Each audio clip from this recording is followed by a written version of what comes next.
আমার বন্ধু চিকন কালিয়া দেখো আসিয়া। রাউজানে সুলতানপুর শাশ্বত সংঘ পরিচালনা পরিষদের উদ্যোগে শ্রী শ্রী লোকনাথ ব্রহ্মচারী বাবার 295তম আবির্ভাব উৎসব স্মরণে বিশ্বশান্তি গীতাযজ্ঞ, সাংস্কৃতিক অনুষ্ঠান ও ধর্মীয় আলোচনা সভা অনুষ্ঠিত হয়েছে।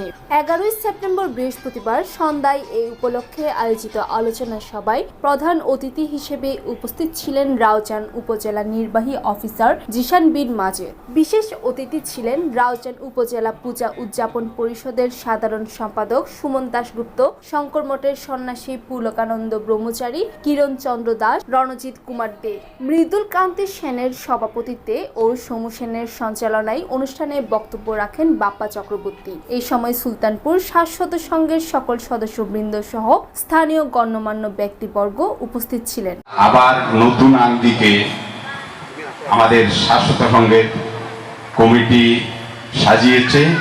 ধর্মীয় আলোচনা সভা শেষে স্থানীয় ক্ষুদে শিল্পীদের পরিবেশনায় মনোমুগ্ধকর সাংস্কৃতিক অনুষ্ঠান অনুষ্ঠিত হয়, যেখানে ক্ষুদে শিল্পীরা নাচ, গান ও আবৃত্তিতে মাতিয়ে তোলেন দর্শকদের। 12 সেপ্টেম্বর শুক্রবার উষা কীর্তনের মাধ্যমে শুরু হয় দিনের আনুষ্ঠানিকতা।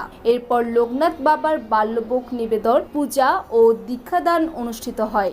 সকাল 10টায় শুরু হয় বিশ্বশান্তি গীতাযজ্ঞের মূল আনুষ্ঠানিকতা, যেখানে পুরোহিত্য করেন সীতাকুণ্ড শঙ্কর মঠ ও মিশনের অধ্যক্ষ শ্রী শ্রীমৎ স্বামী তপনানন্দ গিরি মহারাজ।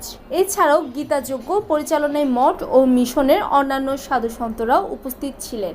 সুলতানপুর সাধু সংঘের উদ্যোগে বিগত প্রায় 25 বছর পর্যন্ত আমাদের এই গীতাযজ্ঞটা অনুষ্ঠিত হয়ে আসতেছে।